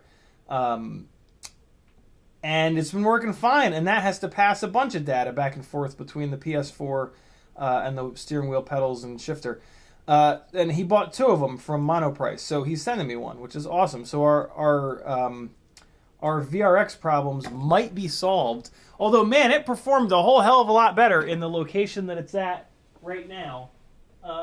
And this is me going under the desk and remembering to unplug it so it doesn't get too hot, which is great. I won't remember tonight if we fly again, but, you know, whatever. So yeah, let's pull this thing apart real quick here. And I guess I might as well pull these. I might as well pull these propellers off because these motors are just going to go in the bin. Actually, no. These. Well, you have to direct solder these motors. So what the hell? Well, no. You know what? The bells on these motors I will use if I blow up the bells on the 30,000 kV. So the HDZero Mobula 6 actually has the EX0802s. But they chose the stupidest KV on Earth, which is 19,000 for them. So the stators of these are completely worthless at 19,000 kV. But the bells are perfectly fine. So, yeah, the 30,000 kV stators that are on the tinywhoop hex motors are going to be here to stay. And if I start destroying the bells, I've got 4 perfectly good bells that I can just swap on. It's super annoying to swap tinywhoop motor bells, but it's totally doable. And yeah, certainly beats continuing to buy more and more and more motors. Especially in this case where they're going to need to be direct soldered on. So, although, man, I'm going to have to swap the bell with the motor direct soldered to the AIO. That's going to be super annoying. But again, easier than ripping it all apart and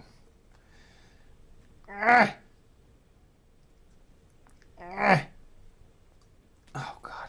Charles Marseille says, man, next purchase fund must be to fix that stupid goggle, take a stream and fix it. It's worth the money. It's not a thing that you can fix, Charles. Like, this is just Fat Shark. This is yeah, this is it's just the way it is, unfortunately. There is no fix.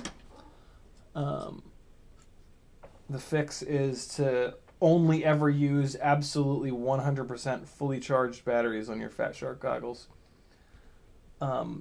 which is silly and kind of unrealistic for me because I fly a good amount.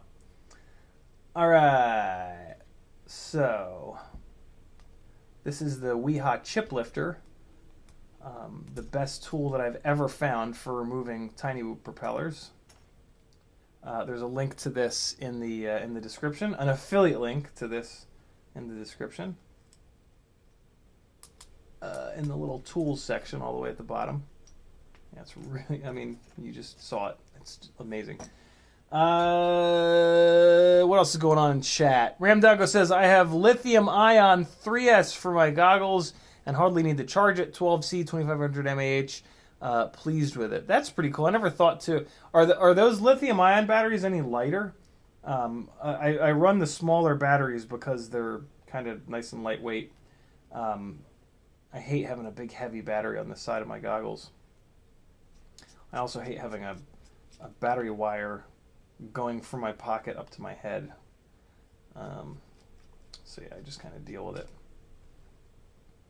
I hate everything. I hate all the things. So, you know, there's that. How did I get this? Oh, that's right. I soldered direct to the wire that was already on there. I was about to say, how the hell did I get this? I've never fully taken this rig apart. And I was saying, how did I get this BT 2.0 connector on here? But yeah, I just cut the PH 2.0 connector off. Or no, I desoldered the PH 2.0 connector because that's when we learned that they use those super janky little connectors on the ends. I kind of can't believe that. That's wild. The little PH 2.0 plug setup that they send out on all these things. Look at these big long screws that they've got to hold the double stack. That's kind of cool. All right, get off, get off, get off.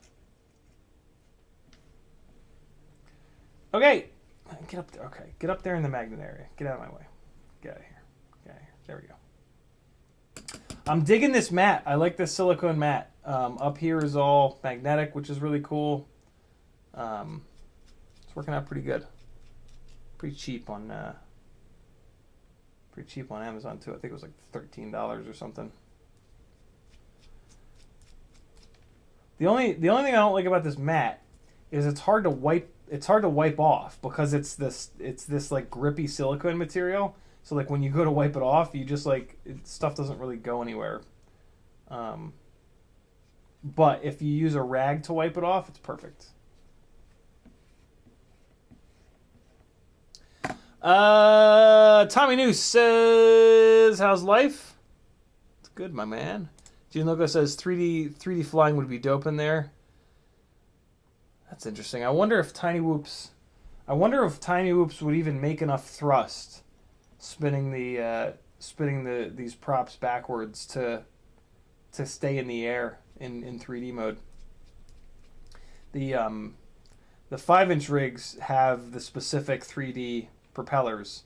We don't have that with tinywhoops, and when you spin a non-3D propeller backwards, it makes a lot less thrust. It's easy to do though.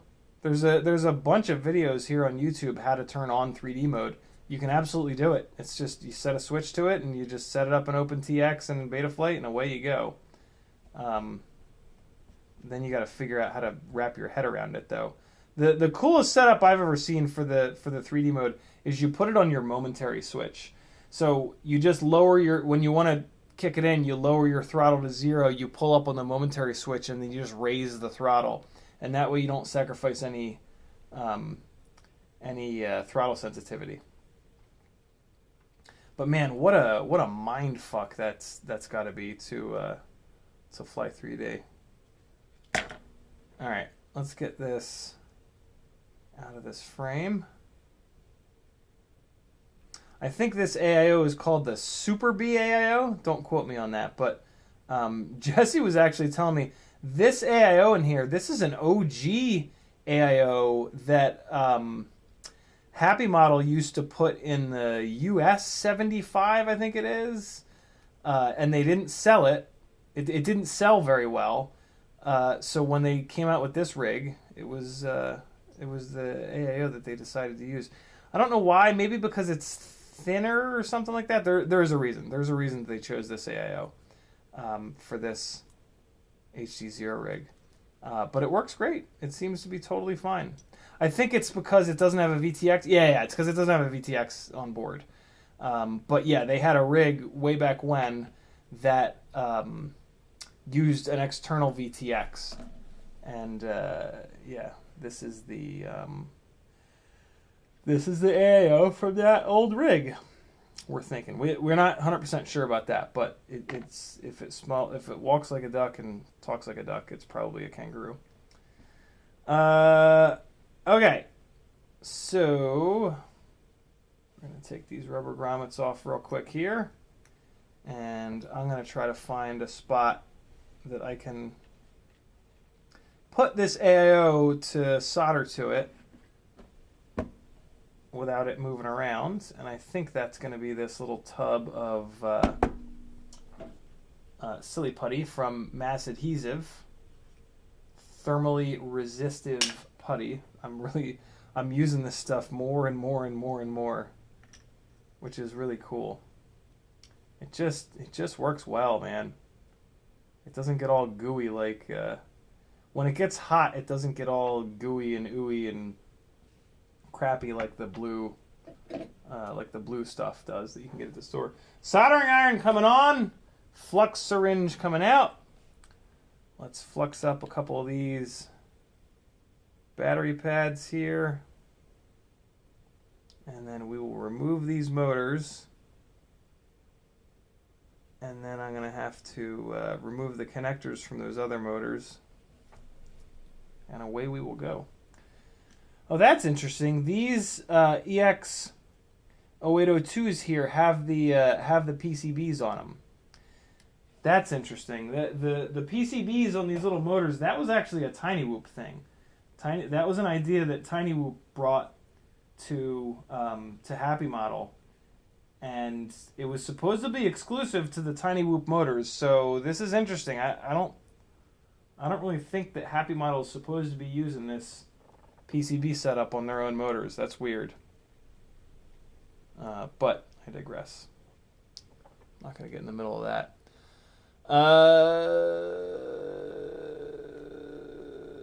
Cold Power says your dog was about to flatline charge the paddles. Zotek says if you're going to eat fat shark, make sure you use some of our sweet hot sauce. ImpFPV says hi everybody. Michael D says we should start a Sky Zone Sky04X fund. No more fat shark beeping.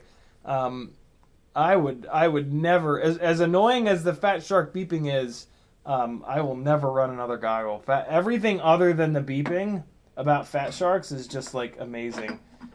So yeah, I will be a diehard fat shark person. The orcas seem interesting, but man, I've heard a lot of bad shit about them, and they don't seem to be all that reliable. Fat shark reliability is something really kind of like second to none. All right, let's get some of these motor wires off here. Kevin Sumner says, I expect the Fat Shark voltage sensor degrades over time. Started yelling at me at 3.8 per cell last time out. Only one data point so far, though. Yeah, that would make a lot of sense that it degrades over time, because these are both old goggles. Not that I know anything about electronics, but who knows? Mine didn't. I don't remember mine doing it when they were in their first couple years of use either. So I guess that's why I'm kind of saying that. All right, one down. There we go. Well, I will say this: these solder pads are beautifully spaced out. Really, really, really good amount of spacing in between these motor pads, which makes this so much less torturous. Jesus. The diamond board. Well, no, the newbie drone boards are the worst. Direct side, although the V3 newbie drone board, they fixed that. But the V1 and V2 newbie drone boards are really hard to solder to. The diamond board isn't that bad, but it's not as easy as this. This is actually really nice. Although, when I go to solder the motors back on, this might be a little bit annoying because these pads are very small. The newbie drone V3 has great big pads. It's really not that bad to solder to. Although, having to solder on a tinywhoop is kind of obnoxious regardless, but yeah, I'm loving the spacing between these pads. This makes this much more doable. We'll see how it is once I have to put the other motors back on here, though. That's going to be the big question mark. That might be a little bit of a nightmare, because I'm going to have to get those wires like perfectly on this tiny little pad, and that might be a little bit annoying. All right, so here's 3 motors that I'm going to rob just the bells from. Now we got to put this aside, and I got to actually yank these motors off of this build. So let's get that going here. Might as well turn off the soldering iron because this is going to take a few minutes.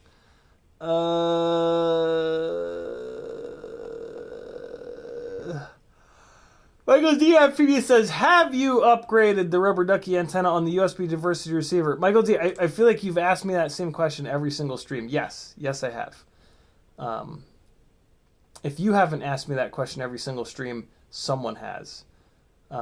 Because I've answered that exact question on like every Whoop Wednesday stream for the last like month. Yes, I have a True RC Singularity on one side. It is the rubber ducky on the other side, but that's actually a good thing because linear antenna, from from what I heard a long time ago, and this doesn't make much sense to me, but I don't know. Sometimes a linear antenna talking to a linear antenna is a good thing. But yeah, I mean, it's diversity. So like if the singularity is working better, it's just going to use that all the time. Having two singularities next to each other doesn't make a whole hell of a lot of sense. It makes more sense to have a linear and a CP. So you have best of both worlds. Could you guys notice a big difference between the two tiny whoops? One with the shitty antenna and one with the singularity. I know I asked that, but I didn't see any answers in the. I haven't seen any answers in the chat yet. I mean, I'm not caught up yet, so maybe the answers are waiting for me. All right. Kevin Sumner says, Happy Model chose 19,000 kV because all the dudes that go, heard or want whoop fly long time. It's true. I really wish they would just put the higher kV motors on though, and then just put a fucking throttle limit in the PID tab. Like nobody's gonna know, and then like anybody that does know, they don't have to go through this bullshit. They can just go in there, change the number, and away we go. It's really a missed opportunity in my opinion. But what do I know? I just work here. It's not like it costs. It's not like there's a difference in cost between these motors. This is an example of why I know that like.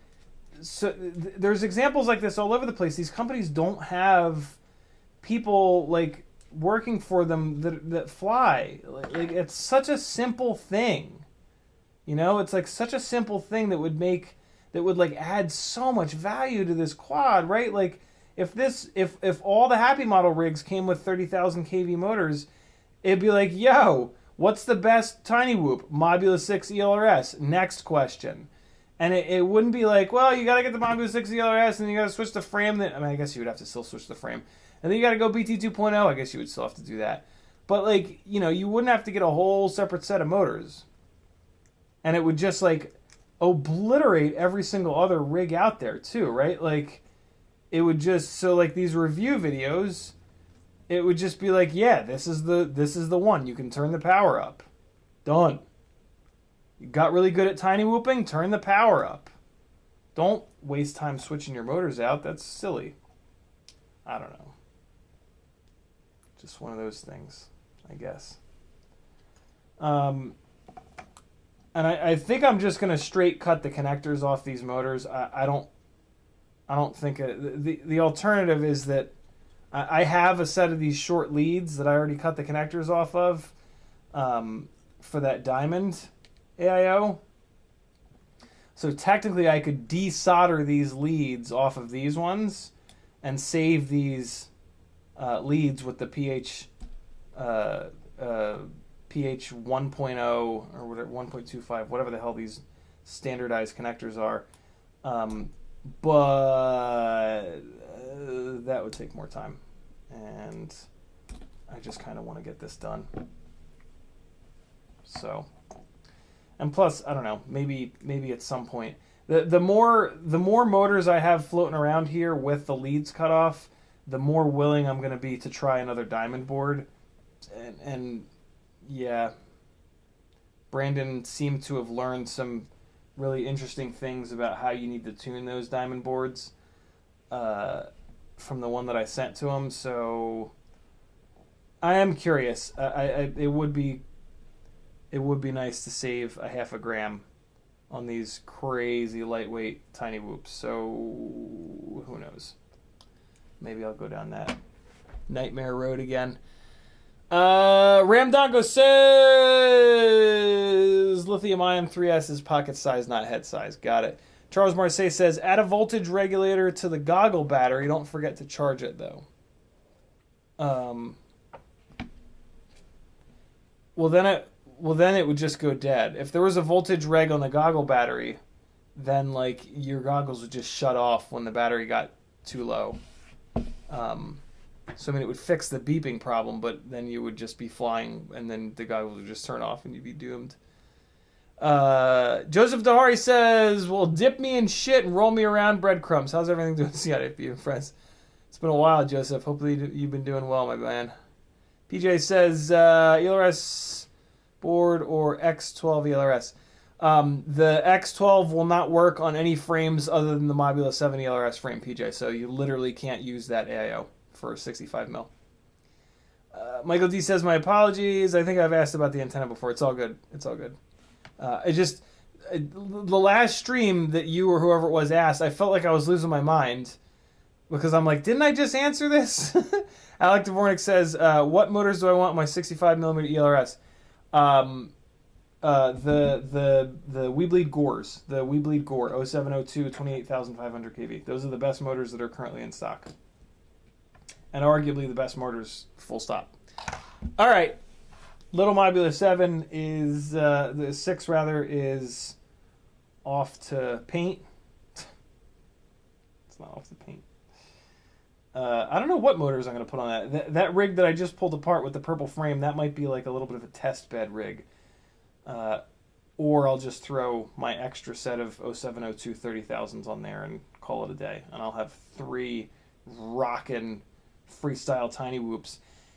What'll be cool about that is we can have a stream called like Ciotti flies 1,000 tiny whoop batteries back to back until all 3 of them are broken and on fire. And that could be interesting. I've never like sat here and flown a whole shitload of tiny whoop batteries back to back to back to back to back to back to back. And it's kind of an interesting, that's kind of an interesting thing to do. That's what Infinity Loops does, and it's probably why he's so good. He'll do a live stream and he'll just sit there and fly like 100 batteries back to back. I'm like, holy fuck. I think I am actually going to save these leads just because they're a little bit longer. And I don't really need that extra wire length. Man, is it going to be a nightmare to solder these back on now. Well, no, I'm just going to cut the leads off because you know what? These motors are obviously the best option for this HDZero rig, right? Like if the 0802 is going to be the way to go, like period. And then because we're trying to keep the weight down, and then so the EX is good because it's lighter, right? And then 30,000 kV is good because it gives us options. We can motor limit it down for tri-blades if they end up being better, or we can leave it cranked all the way up for bi-blades. So yeah, these are certainly going to be the correct motors, in my opinion, for this Mobula 6 HDZero. So let's just do the insane thing and cut the connectors off these guys. And this is a motor that is in stock on tinywhoop.com. So if I have to buy another set of these, but I mean it's $40. They're kind of expensive. Man, it feels weird. Feels weird to just cut these leads off. Oh god. Braves McBean says, I'm black box tuning another whoop right now. Funny JHE MCO with 0603. It's hard on the batteries. I gotta build that 75 frame. Interesting. Maybe that's why the 0603s are no good, because they're too hard on the batteries. Ramdago says, whips may be the cleverest thing for tiny quads, maybe equals recent vid I saw. Said, so glad I saved all the whips. Yeah, the whip antennas are okay. They just don't have they just don't work as well as an antenna as the other ones. Jesus, it's 8 o'clock. I'm not gonna. There's no way I'm gonna finish this on this live stream. I'm also very hungry. Just pretend like I swapped this over. We're gonna revisit this next Whoop Wednesday. Good God, how did it become 8 o'clock? Where's my hat? Where's my hat? I guess we had some really good discussions, and that ate up a whole bunch of time. I gotta go get some food, or I'm gonna stab someone. We flew around a little bit. I'm gonna get this knocked out tonight or tomorrow, and I'm gonna start flying around on HDZero. Maybe I'll put some of the flight footage up on Instagram, so head on over to CiottiFPV.com and make sure you're on my Instagram. Oh, I didn't get caught up on this other live stream. Damn it. YoFPV says, sorry I missed the live stream, so only commenting after the fact. Nice conversation. I've never flown 1304 or 1404 but on 2.5, but I'm currently very happy with Diato and Toka 1206, 4,500 kV motors, heavyweight 2.5. Can recommend them if you're looking to replace your 1304s. 1206 is an interesting size. That's a size where we've got half the width to the height. So personally, I would not recommend a 1206. That's a motor that is not going to cool down as quickly as I would personally want it. So you're going to have a little bit of an unpredictable motor. Like if you were just hard on the throttle, the motor is going to be saturated with heat. So if you dig back into the throttle, you're going to have less power because the magnets hate to get hot. So I wouldn't personally suggest a 1206. That's a too tall of a motor size in my opinion. But getting feedback from people that say they don't have a problem with it is valuable feedback. So, grain of salt kind of thing. Derek Grown FPV says, sorry you answered this already and I missed it. How are you live streaming your rip? And I replied to his question and just told him it's a little $30 box from Amazon. A versus B says X-Nova makes a 1404 4700 kV motor. They do, but unfortunately it's horrendously notchy, and I don't like Kagi motors. They create jello and they're hard to tune. Compost Pile says, with the last comment on Sim Sunday stream, he says, I always feel like leaving a dumb comment, but I would rather save my dumb comments for the stream. Still want to participate in the comments though. Ugh, who knows what to do, ... both. Nice Compost Pile. All right, so we got caught up. We're caught up on the live stream comments. If you're watching this on repeat, leave a comment and we'll talk about it next time. Let me get caught up on chat super quick here, and then we're going to wrap this up. Meteor65 says, I went down the 0803 road on a 75mm whoop, but they're no good for that size. Are they good for anything? I have not found anything that 0803s are good for. Once they come out with a 1.5mm motor shaft version, yes, they will be good with the tiny lifters. It's a great amount of stator volume for the tiny lifters. I suspect that they're going to get a little bit too hot though. But when I had them on the tiny lifters, I loved the power, but every time I crashed, it would break a motor shaft. So that obviously doesn't work. Michael D says, have a good evening. Another Trucking says, enjoy your grub. Best get myself to bed. Fly High FPV just got here. Sorry, brother, I'm wrapping up. We didn't get the full build done, but we talked about which motors are going to be best. Love you guys. Be good. Here's some more cinematic flying from the gig with the GTR. And I would love it if you would work. Please work. Please. Why are you not working? There it goes. Love you guys. Be good. See you Friday at 7. That's how many fingers 7 is.